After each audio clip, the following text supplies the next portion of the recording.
नमस्कार। आज का जैसा कि थंबनेल पे विषय जिस पे मैं चर्चा कर रहा हूँ, मेरे साथ ही ऐसा क्यों। बेसिकली ये देखा गया है प्राय कि हम लोग इस वर्ड को अपने जीवन में हमेशा प्रयोग करते हैं, लेकिन जो प्रयोग का समय होता है कि जब हमारे साथ कुछ अच्छा नहीं होता है तो हम लोग या हमारे माता पिता ये कहते हैं कि मेरे साथ ही ऐसा क्यों। जैसे एक उदाहरण की बात मैं करूं तो मैं कहूंगा कि किसी का परीक्षा का परिणाम आया है, प्रयोगात्मक परीक्षा का परिणाम आया और उसका क्या हुआ कि उसके किसी भी 2 या 5 नंबर से पॉइंट से उसका किसी का रह गया तो कहता है कि मेरे साथ ही ऐसा क्यों हुआ।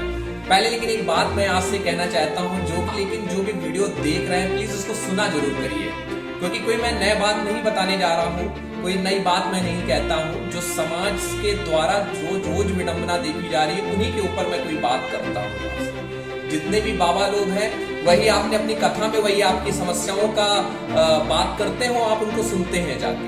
निवेदन आप सब जानते हैं, आप ये भी जानते हैं कि क्या गलत है क्या सही है, क्या जानते हैं तो फिर भाई से भाई दूर क्यों हो रहा है, आप जानते हैं तो वृद्धाश्रम की संख्या क्यों बढ़ रही है, आप जानते हैं तो आज ऐसा क्या हो रहा है कि समाज में गंदगी फैली हुई है, आप जानते सब है। इसी को मैं कहता हूं मद्देनजर रख के एक मुहिम है कि कुछ चीजें सुन के कुछ देर तक अच्छी कर दी जाए। आपको मालूम है जीवन में संघर्ष है, तो इसलिए आप लोगों से निवेदन है कि आप प्लीज वीडियो को या तो पूरा देखें और उसको थोड़ा समय दें। मेरे साथ ही क्यों भाई मी, मैं आपसे यही समझाना चाहता हूं, सभी की जिंदगी में चुनौती है, सभी की जिंदगी में हर की एक समस्या है। आप मत मानिए कि आप ही के ऊपर समस्या है, आप तो छोड़ दीजिए समस्याएं जनाब, भगवान क्यों नहीं छोड़ी तो आप क्यों क्या छोड़ेंगी। जैसे आपको मालूम है आप तो मनुष्य रूप में हैं, मर्यादा पुरुषोत्तम श्री राम हमारे नर में थे और भगवान विष्णु के रूप में यहाँ पे पृथ्वी पे आए हुए थे, लेकिन उनको भी समस्याओं ने नहीं जोड़ा, उनको भी 14 वर्ष का आपको वनवास हुआ।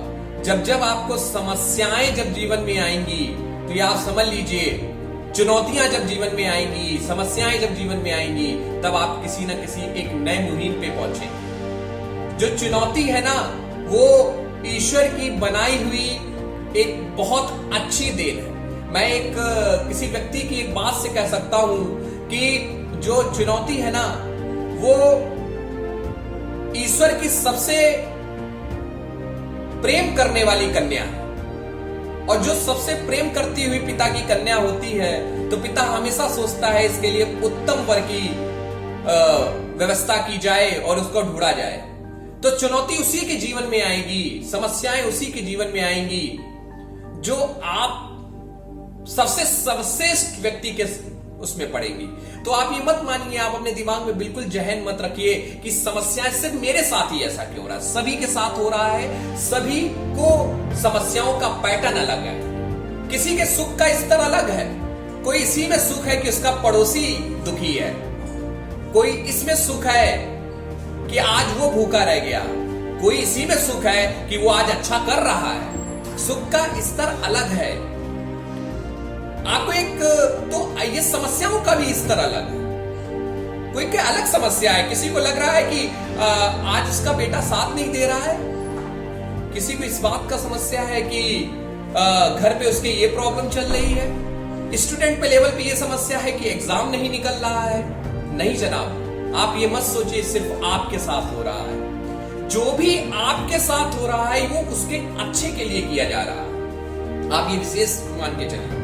जैसे एक मैं उदाहरण के रूप में लूं, एक बड़े फेमस टेनिस प्लेयर 1988 में उन्होंने 4 खिताब जीते, ऑस्ट्रेलियन ओपन, यूएस ओपन, और उनको बाईपास सर्जरी उनको करानी पड़ गई, किसी कारणवश उनको बाईपास सर्जरी। उस समय इतनी सुविधाएं नहीं थी, 32 साल की उनकी उम्र थी और 32 साल की उम्र में बाईपास सर्जरी करवाने गए तो उस समय ब्लड का सर्कुलेशन और ये सब ब्लड चढ़ता था, तो इतनी सुविधाएं नहीं थी हमारे पास।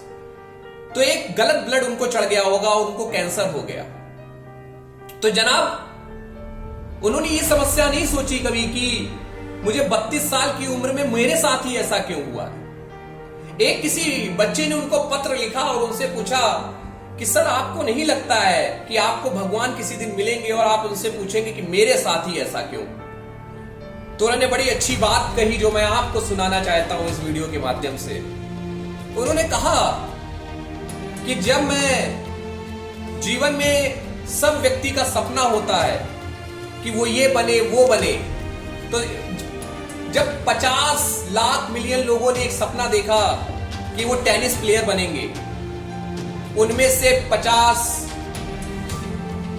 सिर्फ 5 लाख बिलियन लोग ही टेनिस प्लेयर सोच पाए बन पाए। उन 5 मिलियंस में लेके 5 लाख तक लोग ही अच्छे टेनिस प्लेयर कोर्ट तक गए। कुछ 5 लाख में 50,000 लोग स्कूल और कॉलेज लेवल पर सेलेक्ट हुए। उस 50,000 लोगों में 5,000 लोग अपने जोनल एरिया पे खेले, अपने कंट्री को रिप्रेजेंट किए। उन 5,000 में 4 लोग सिर्फ सेमीफाइनल और फाइनल खेले और उन 4 में से एक व्यक्ति सिर्फ ट्रॉफी को लिफ्ट कर पाया। तब तो मैंने भगवान से नहीं कहा था ना कि मेरे साथ ही ऐसा क्यों। तो आज उसने समस्या दी है तो इसका भी निवारण होगा। तो आप लोग प्लीज ये मत सोचिए कि मेरे जीवन में ऐसा ही क्यों है। आप जीवन में इसको दूसरे तरीके से सोचिए, आपके साथ नहीं तो किसी और के साथ। सबका क्वेश्चन पेपर अलग है, सबकी समस्याएं अलग हैं। आप कॉपी करके एग्जाम पास कर सकते हैं जनाब, लेकिन जीवन की रेस में आप ये सोचिए किसी व्यक्ति को कॉपी करके तो आप हमेशा कष्ट में रहेंगे, क्योंकि एग्जाम का क्वेश्चन पेपर सेम है। उसका क्वेश्चन पेपर आपने देख भी लिया तो ये मेरा वादा है कि आप उसके क्वेश्चन पेपर को देख के आप सक्सेस कर सकते हैं। लेकिन आप जिंदगी के क्वेश्चन पेपर अलग हैं। किसी की जिंदगी में कोई और समस्या है, किसी की जिंदगी में कोई और समस्या है, उसको कॉपी नहीं कर सकते हैं, उसको हल करेंगे। और लास्ट लाइन के साथ में खत्म करना होगा, जनाब जिंदगी है तो कष्ट होगा, वो जीना पड़ेगा। इसलिए ये मत सोचिए भाई इसको ये बनाइए कि मेरे साथ है तो मैं इसको डू इट, मैं इसको करूंगा, मैं ही कर सकता हूं, मैं क्यों एक नंबर से फेल हो गया, next time we will wake up, मैं इसको और अच्छे तरीके से करूंगा। ये मत सोचिए आप दुनिया में इकलौते आए हैं जिनके साथ समस्या है। इस पूरे ब्रह्मांड में फिर से कह रहा हूं कोई ऐसा व्यक्ति नहीं है जिसके पास उसकी समस्या ना हो और उस समस्या का खुद हल वो ना ढूंढ रहा हो। Thank you.